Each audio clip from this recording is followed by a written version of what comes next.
This episode of the Beauty Industry podcast was brought to you by Beauty Academy, the industry-recognised learning platform that makes it easier and more achievable to access unlimited industry mentoring and business education. Watch anywhere, cancel anytime.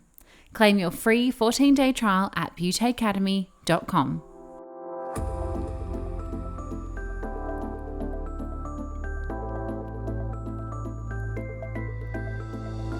Hello and welcome to the Beauty Industry podcast, your online support community for the professional beauty industry. I am your host, founding director of Beauty Industry, Tamara Reid.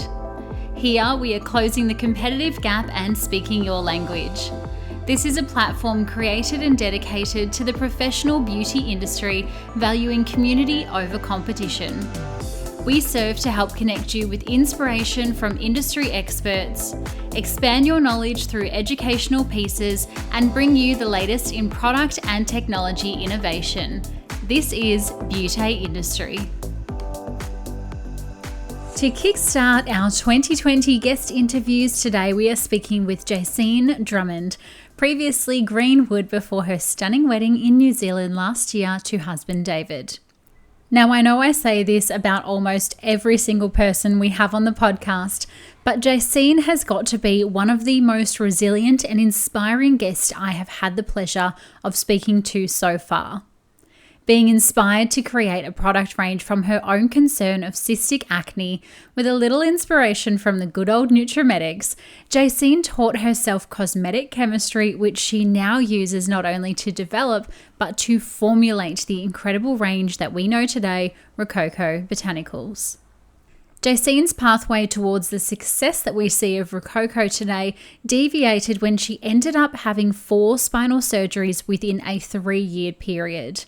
A moment where many of us would have thrown in the towel in true Jacine resilience style, which you hear about today. Being unable to perform treatments anymore, she occupied the need of her stimulation to create the industry and unbiased education program where she taught therapists about ingredient knowledge free from scaremongering and hype that sometimes product companies are associated with. Jacine and I take the Roccoco journey right back to the beginning today, where she was cold calling, packing and shipping the products herself, all the way through to learning about how she grew the business 300% in the first year. So kindly sharing the light and shade of startup and everything that encompasses what brought her here today, as well as those impressive before and after photos I'm sure you've seen across social media. From Roccoco Botanicals, here is Jacine and I for Beauty Industry. Jacine, welcome to the Beauty Industry podcast. Thank you so much for having me, Tamara. It's a pleasure. Thank you so much. I know you're a busy lady flying all around our country and every other country I see, so I appreciate you taking time out for me today. You're welcome.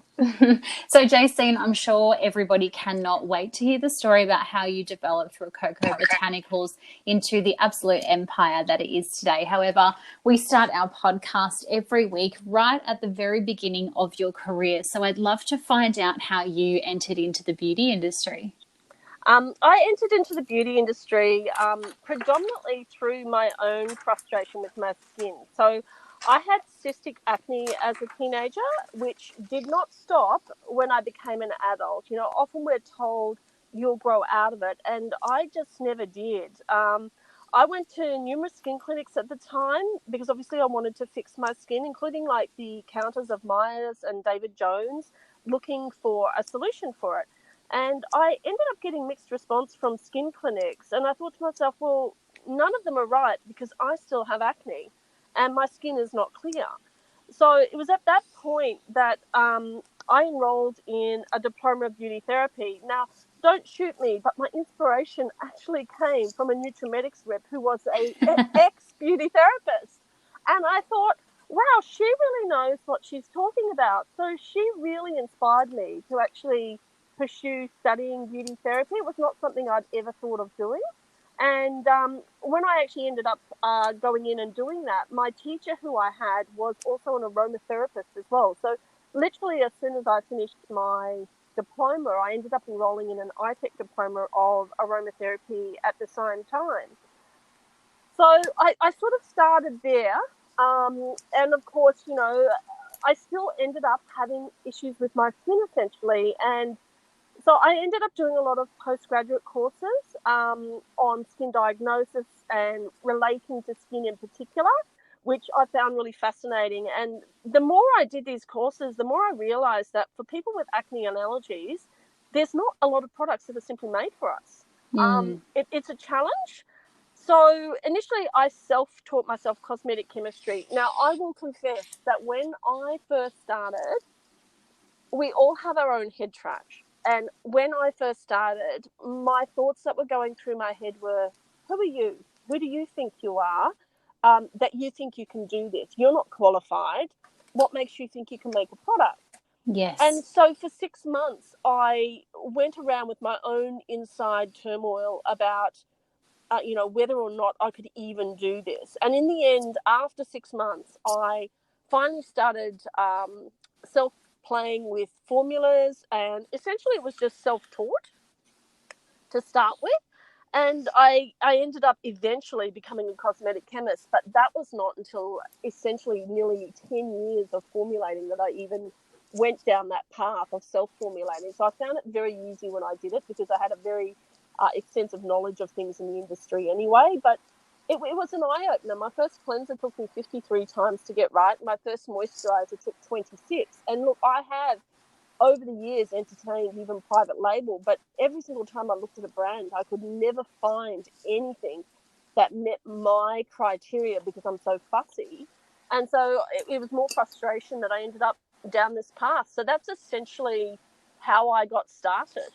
Wow. Oh my goodness. I mean, practicing as a cosmetic chemist for 10 years self-taught, your brain must just be so big and so overflowing at all times. It's fascinating because I did actually run into one other person who, when we went to a chemist conference, and they spoke about another person who was a hairdresser who was self-taught cosmetic chemist and then became one. And they said, we actually think differently to how our traditional cosmetic chemist thinks, and our formulas are quite unique, which Right. I found interesting because, just getting insider knowledge of what people say. But yeah, I found that quite interesting to know that we actually do think differently because we haven't been trained in the traditional method. So we tend to think outside the box. Yeah, that's it. Well, it's all somebody who has been in a marketing company coming in to run a beauty business. You know, they don't see the business as a therapist, they Yes. see it as a marketing person. So you don't have all of that background, bad habits or nuance that comes with the role. It's almost that brilliant naivety that gives you the push in the first place. Yes, absolutely. Yeah, I love that. And it's so interesting to me that, you know, you struggled through your own concerns of acne. And like any customer does now, any client does now, you traveled through every avenue, you know, day spa, went to clinic, went to the counter, went to retail, and still couldn't find something. And that speaks to me so much because I feel like still that's happening in our industry, and clients are going to every space and they're getting different information, and it's quite overwhelming. So it's actually quite humbling that you've experienced that as a client before you stepped into this role. Yes, absolutely. I certainly can share their frustrations and their sentiments with trying to get a solution with their skin, no matter what it is, whether it's acne or rosacea or pigment even. Yeah. Yeah. And I'm assuming you've got a bit of perfectionist syndrome in you then, 53 times to get a moisturizer right. I do. It's actually funny. Like normally now, when I do a new cream, it will at the most take me 2 or 3 times to get it right. But when we started the hair care, I was going through the same process. I think I must have done about 15 or 20 revisions, and I was beating myself up. And then I have to remind myself when I speak to other chemists and they tell me how many revisions they've done, and I go, okay, well maybe I'm not that bad, but it is definitely a personality trait. Where I just want it to be amazing from the first use. Amazing. And so prior to Roccoco Botanicals, you had the training business Educated Therapist, which is, when I was doing a little bit of research, a concept for me that I just could completely get around and couldn't love anymore. Where did that kind of pathway enter into your career? Well, it's actually a bit odd. I actually, would you believe, actually started Roccoco before educated therapists. So I Ah, started educated therapist in 2014, I'm pretty sure it was, and I essentially registered Roccoco in 2011, but I didn't do anything for nearly about 12 months. So we'd registered the company because, as you can appreciate, whenever you're trying to do a brand name, it's incredibly difficult to find something, one that hasn't already been taken or that the domain name has not already been stolen. Um, mm, so we did that, but essentially what led me into educated therapists is, again, a bit of my own frustration with, finding information. The universe sort of took it out of my hand because at the time I actually had a skin clinic and I was a solo practitioner. And then what ended up happening was I'd had ongoing issues with my neck for about 10 years. And then finally, my neck decided I'm not having any more of this and decided it was going to not play the game anymore. And I had a severe prolapse of a disc. And it reached a point where I couldn't even hold a pair of tweezers and I couldn't even wow. drive. And I still remember that day, and I kept thinking to myself, what am I going to do? And I had a girlfriend at the time who said to me, you should go on the disability. And I kept thinking to myself, there's nothing wrong with my brain. Mm, And so that's sort of what prompted me to go in that direction. It ended up being the first of 4 spinal surgeries over a 3-year period. And at the time, it was really quite devastating. But I chose to see it as a positive and that the universe was pointing me in a different direction. And I will confess, if that had not have happened, I would never have gone down and done educated therapist at all. So that's when I decided to start teaching and educating. And I still like to do the occasional treatment, but I would never be able to do like a full day ongoing. It would just end up playing up again my neck, like with irritation and stuff. But mm, yeah, that's what prompted me down that direction. And yeah, mainly because too, I find just like consumers struggle to find information that's correct, so do therapists. And even though our training's quite good compared to other countries, it's still, with anything, like anything that we do, it is just the very basics. I know that when I did my cosmetic chemistry, um, we made formulas on paper that honestly I would never sell in a million years because they would feel terrible. yeah, But it is sure. just the beginning and it's just the basics. So as long as people are continuing to educate themselves, they will keep growing in their knowledge.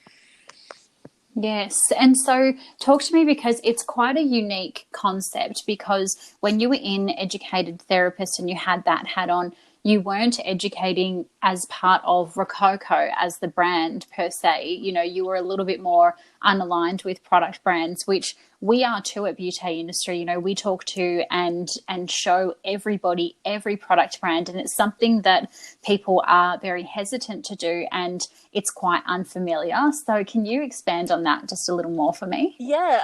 So one of my fundamental values has always been truth and honesty, and I was driven to develop educated therapists mainly due to the misinformation that's spread by not only companies but also the internet. Now, some of this misinformation, can I be honest, is not disingenuous. They don't do it deliberately. Sometimes it's literally what they've been told, and they're just, basically, they are just repeating what Mm, they have actually been told themselves. I remember many moons ago being told information from well-meaning sales reps or beauty professionals, only to find out that when I became a chemist, what they told me was neither factual nor accurate. wow. And I really felt compelled to raise the standard of education and knowledge in the industry, but also to become like an advocate for therapists as well, so that when they're looking at brands, they can make informed and educated decisions regarding ingredients, because essentially that's what it is all about, is does the product have the ingredients that you need to fix that problem in the skin? So ingredients is very lacking in the industry because it's not really our job to know them. And whilst they teach a little bit on cosmetic chemistry, it's almost impossible to be familiar with all of the actives on the market. It's because there's thousands of them, and most chemists, can I be honest, don't even know what's on the market. I've been to chemist conference and they're talking about a new colourless turmeric, and there's chemists like 30 years there whose eyes are popping out of their head. and yet that ingredient has been out for over 10 years, and I've been using it for 10 years, and they've never heard of it. So Wow, it's right. quite fascinating. So the purpose of Educated Therapists was really to get therapists to think critically, and that's something that's normally reserved for university degrees. Even though our trainings, we're designing them to engage critical thinking, we've had new graduates who've attended who have been able to process and understand what we've actually taught them, which I think is really important, because everyone's at a different level when they come into learning something, and it needs to be a simple enough. I'm trying to think of the word here.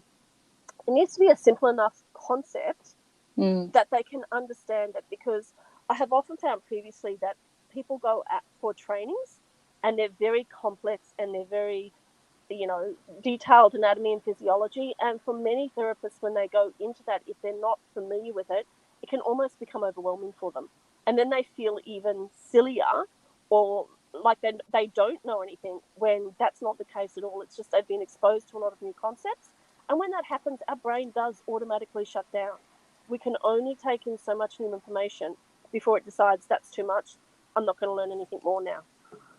Yes, and it's so interesting because I've been a product educator for two different brands now, and two completely different brands. And one was completely organic, and then the other one was a cosmeceutical. And it's quite interesting because when I was in the organic brand, that's all I was talking about all day, every day. The skin absorbs 60% of what you put onto it, how many chemicals are you using? And then I was just talking about that all day, and it was from what somebody else had taught me. I wasn't old enough or mature enough to go and research that information at the time. I just thought, okay, you're starting a brand new job, you've got to have that information, you've got to go learn it, and you've got to go teach it. So especially when I went into that more cosmeceutical realm, again, it's kind of like, right, well, you've got to go into a clinic tomorrow or into a class tomorrow when you've started today. You've got to know that information. You've got to go in there and do it. So, while we do want to always be transparent, sometimes it's quite difficult because, you are just regurgitating what other people have told you unless you sit down and do all of your own research on every ingredient, every white paper. Like, it's quite time consuming, isn't it? Yes, it is indeed, definitely. After the break, Jacine shares with us the reality of startup and Roccoco's international expansion. But first, I'm jumping in here to let you know about Beauty Academy. Team, we have updated and refreshed our online membership by pulling together the best mentors from the professional beauty industry to share their knowledge and experience across business development, self-awareness, and education in one conveniently accessible and affordable online platform. Featuring lessons and tips from beauty industry names you know and love like Emma Hobson, Maria Coccioloni, Chizar Westcar, Jessica Brigginshaw, Carla McDermott, and more, this is the ultimate mentoring program for business owners who own a beauty space. Monthly updated, frequently added, easy to use and down-to-earth interactive video content and lessons from experts, educators, mentors, and coaches of the professional beauty industry. Why have one coach when you can have them all? Watch anywhere, cancel anytime, claim your free 14-day trial of Beauty Academy by heading to www.beautyacademy.com. And now, back to Jacine. And so talk to me about Roccoco. First of all, where does the name come from? So Roccoco is actually a French style of architecture that's known for its elegance and refinement. And my daughter, Corinne, actually found the name when she was in Europe on holiday, because we were trying to find a name that we could get the domain for. And little did I know at the time, my name is actually French, which I did not realise. I thought it was made up. So my grandmother told me.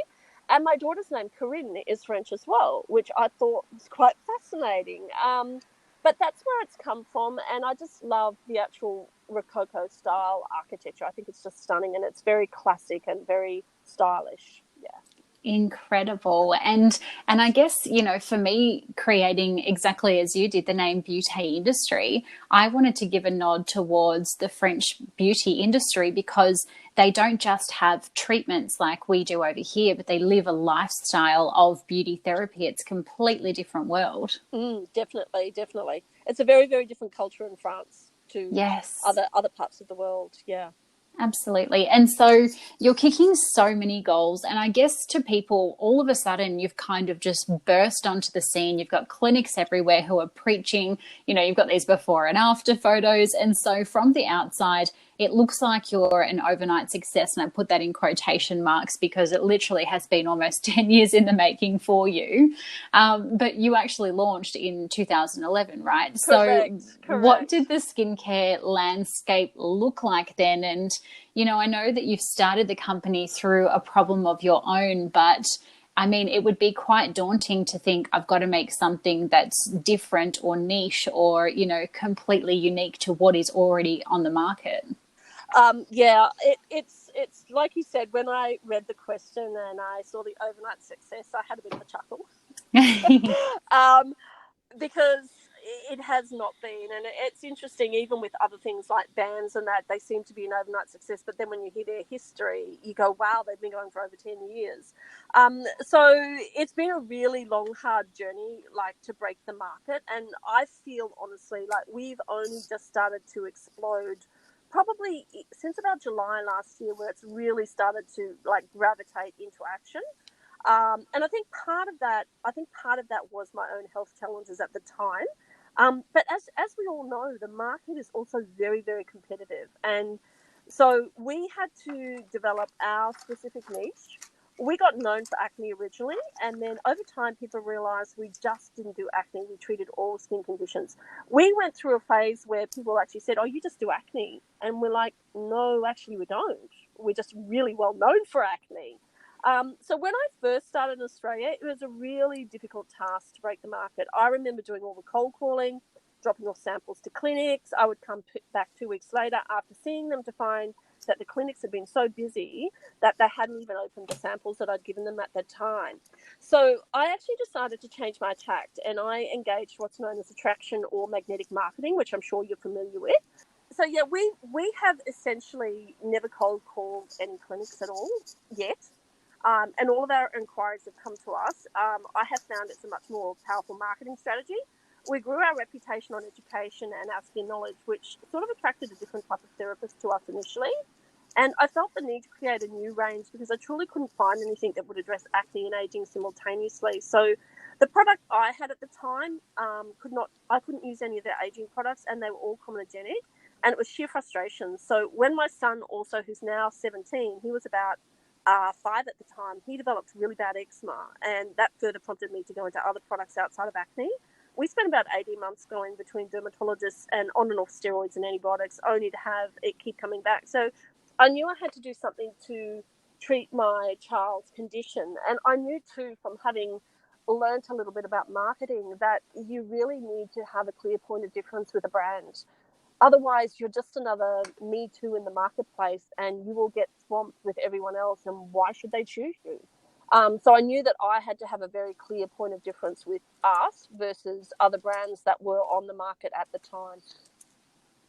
That's so interesting because, you know, I think a lot of people look at, you know, people like yourself and they see this incredible skincare formulator, CEO, you're traveling everywhere, but you've done the hard yards. You know, you walked into the salons and the clinics and gave them samples and waited until they used them and gone back. And I don't think people can appreciate that that's how a lot of skincare brands start up, you know, and I think once we see it in the clinics, we just think, oh, it's so easy. And I know this is true for a lot of people who think that they can develop a, you know, a private label business overnight and chuck it on Instagram and boom, they've got passive income. But you've got to go out and get your stockist. You've got to put work into market. You've got to advertise the brand, which is just such a testament to your hard work and your passion. Thank you. Yeah, I remember when I first started, I did everything. I was making it, I was marketing it, I was packing the orders, I was doing absolutely everything. And then gradually, as we've grown, I do less and less. And now I don't do anything properly except for formulate. And my staff are saying, please do not touch anything when we're away because I muck everything up because I don't know the systems anymore because I don't do it on a regular basis. So if someone asks me to help them, I feel really lost. Obviously, my natural instinct is to want to help, but I'm absolutely hopeless with anything that's admin now because I just don't do it. Yes. Well, I wanted to know what your first hire was that you made at Roccoco. My first hire was actually my daughter, actually. So Wow. I had literally just moved to Brisbane, and it was a bit of a traumatic experience because I had just gone through, and I hope you don't mind me being personal here. And if you watch, Of if you wish to, course. to not have this in, but I went through a 50,000 court battle for custody of my children, and my Wow. sons still live with their father in Townsville. And at the time, I had literally just had my first neck surgery, and I was still in chronic pain. And there was no pain clinic in Townsville. So I relocated to Brisbane, but I could not bring my children. They would not let me. Now, that first Oh, year I moved down there, I had 10 day surgeries to burn my nerves so that I could function. And that was wow. when I employed my daughter. Originally, it was only 2 days a week, and within a month, she was full time. And she essentially did my admin stuff because at that stage, I was sleeping for 3 hours during the day because my pain just knocked me out so much. So she was the first employee, and she's still working for me. So, Amazing. There's no mother-daughter fighting in the office. occasionally it can be a bit challenging, but she's actually a really good balance to me because she's my polar opposite in personality.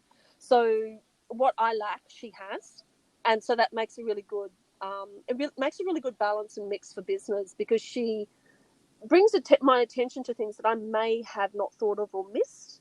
And then I stretch her from the dream perspective and where we're going. And yeah, so yeah, very much for me, visionary, and she's very much fine detail, which is a good mix. Incredible. Yeah. Yes. I love how you hired somebody as your first hire for a task which, you admitted you weren't so good at or you didn't have time to do, because I think a lot of business owners get to the space, say, for example, maybe they're formulating products and they think, okay, well, I'm at such a capacity now, the income's got to a level where I can hire somebody. I'm going to hire another cosmetic chemist to come and step in my shoes and I'm going to go do the marketing. Whereas I kind of think, and you just proved that, is that we need to hire for our weaknesses, not what we are best strengthed at. Absolutely. And it's funny you raised that question. I actually had someone say to me recently, I actually had a coach actually say to me, you should hire out the cosmetic formulation to another chemist. And I spoke to another girlfriend who's a chemist as well. And she said, what do you enjoy doing the most? She said, if you had to, because I love marketing as well.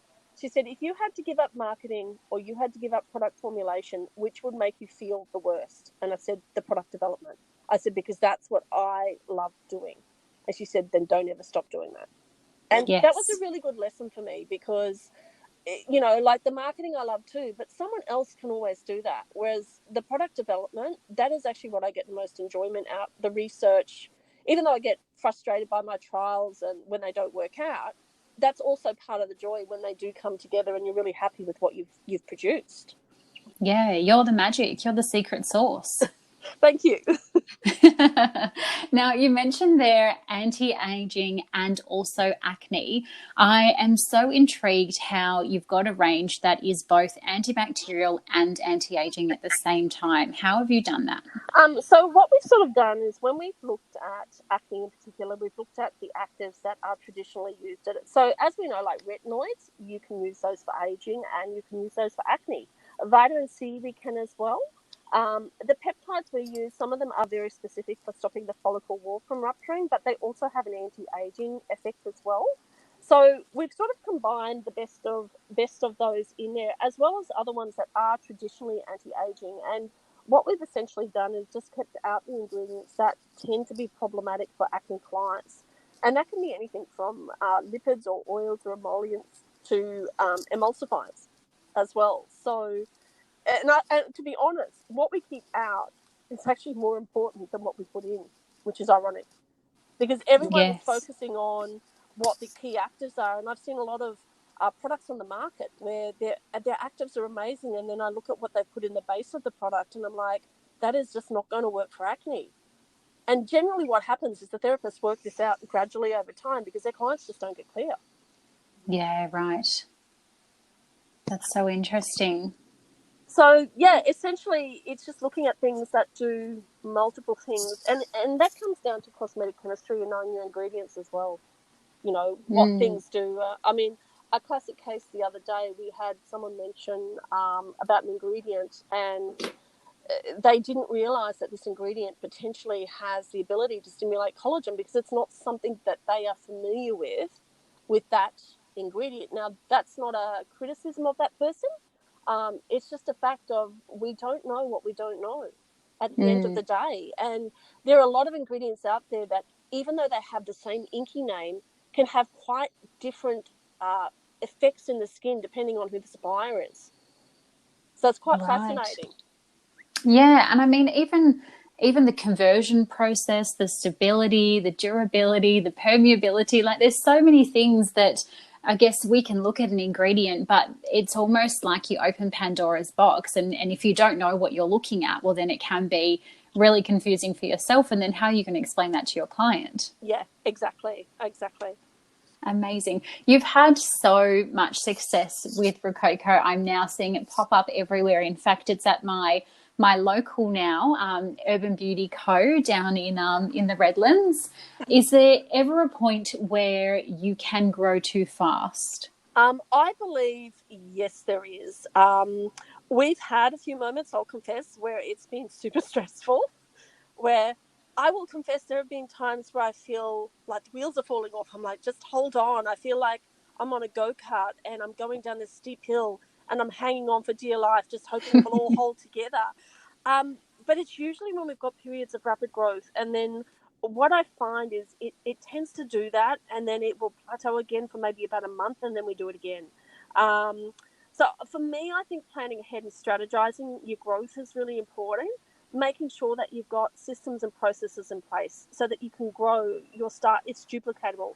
Now, you're all going to die when I tell you, when I first started, we had no systems. Because systems is not my forte. Yeah. It's just not. And so we had no systems for anything. So we have systems now we have a customer relationship management tool.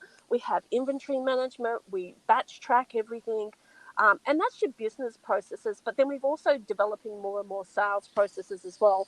And are we finished with our systems yet? No, I'll confess. As the business is growing, the systems need to change to keep up with the way the business is progressing and the number of staff that are there. So it is definitely a case that you can. I think the biggest challenge for rapid growth is actually cash flow, to be honest. And it can kill businesses if they grow too quickly, essentially. So we've had to, at various stages, take out loans to keep up with the demand because, as you can appreciate, we've had, to give you a track record, we grew, the first year I was down here in Brisbane, I grew 300%. That was in my 10 spinal surgeries year, with the burning of the nerves. The following year, we doubled. The following year, we grew another 50%. And then the year after that, we grew another 150%. And we are already on track this year to double, and I have not even done anything different. So we have been experiencing rapid growth for quite a number of years. And so we've had to strategize with that because you can't sell product if you don't have it on the shelf. And so whenever we've had that rapid growth, we've had to ensure that we've had sufficient stock to be able to meet that demand. And that's part of the reason why we've never actively chased clinics in the USA or Australia, because we need to be able to meet that demand. Now that we've actually got new equipment in the next 4 to 5 months, you'll see that changing because we'll be able to meet that demand. So I don't want to chew off more than I can deal with at the time, but definitely it is possible to grow too quickly. Thankfully, we've managed to be able to ride that wave so far, and we've been very, very lucky because I know a lot of businesses would not be able to do it. Yes. Well, I love that you say and you're admitting that you have no processes in the start, because I too had no processes in the beginning, and I'm not comparing our businesses at all, but I read that book by Michael Gerber, The E-Myth. Yes, Have you read that? I have. Oh, I think every person who is planning on going into business should read it. I definitely yes. read it when I first started my journey 15 years ago, and I found it very insightful because often we Yeah. are very good at our craft, but we are not necessarily knowledgeable in business. And that's where I did the most learning with regards to my growth was business processes, marketing. It wasn't about skin. It was about actually how to run a business. Mm.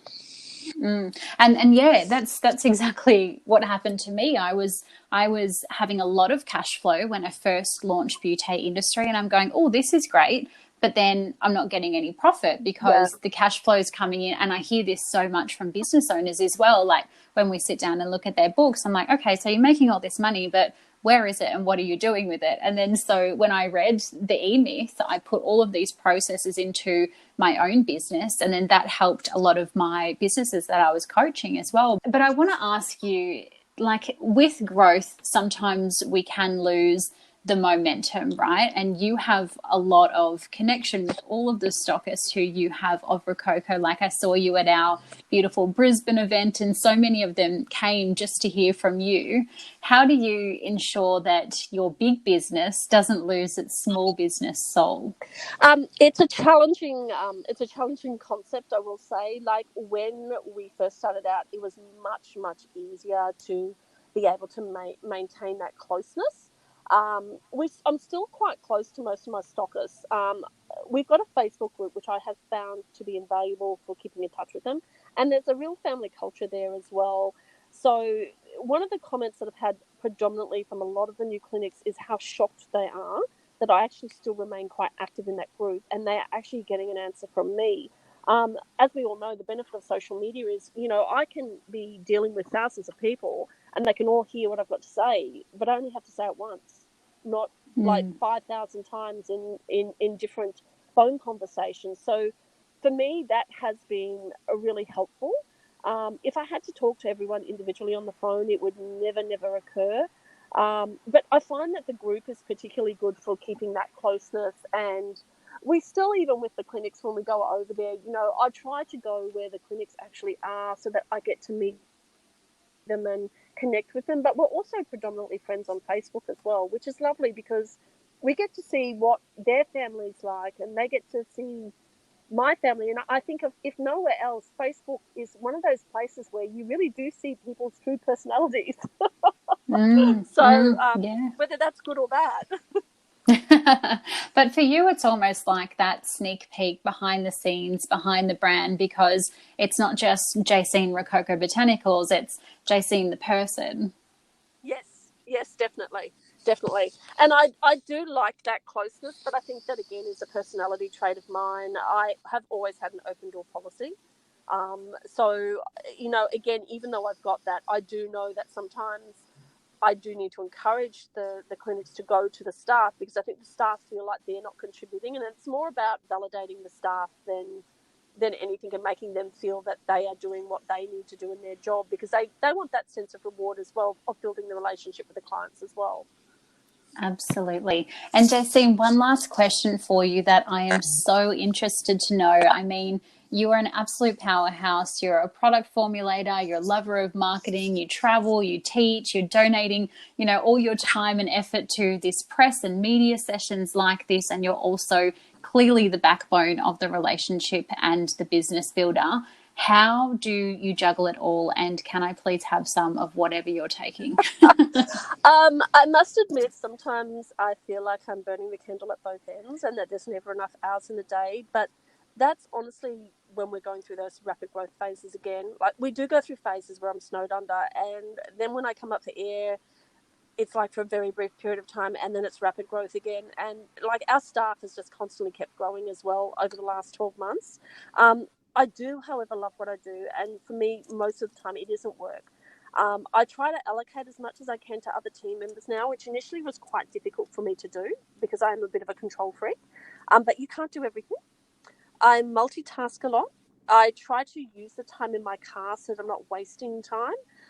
So I'll do calls and things like that. And I try to schedule as much as I can, because otherwise I'll forget things, and I don't put till tomorrow what I can do today. And I know that's very easy to do when we're busy, but I think in the end it really comes down to discipline and having a vision of why you're doing this. Like, why are we getting out of bed? Because to me, mine's not money.